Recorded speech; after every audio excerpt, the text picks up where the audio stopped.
એક સુંદર મજાનું દરિયા કિનારે વસેલું એક ગામ હતું. ગામમાં બે મિત્રો રહેતા હતા. એકનું નામ છગન અને બીજા મિત્રનું નામ મગન હતું. બંને એક જ ગામમાં જન્મેલા અને એક જ ધોરણમાં સાથે ભણતા હતા. બંને એકબીજાના જીગરજાન મિત્રો હતા. આખા ગામમાં બંનેની જોડી જાણીતી હતી અને બંનેની મિત્રતાના લોકો વખાણ કરતા થાકતા નહોતા.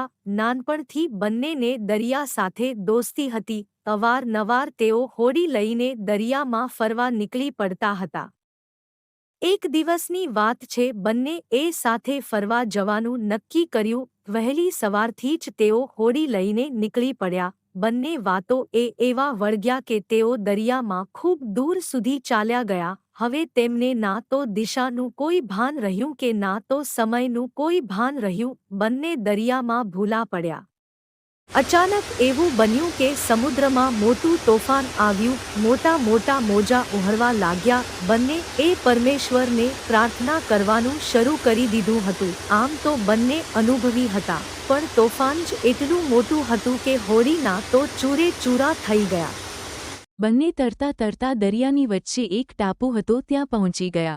પોતાનો જીવ બચ્યો એટલે બંનેએ પરમેશ્વરનો આભાર માન્યો. પણ એક નવી મુસીબત તેમના માટે આકાર લઈ રહી હતી. હવે પાછું કેમ કરી જાવું, કેમ કે હોડી તો ચૂરેચૂરા થઈ ગઈ હતી.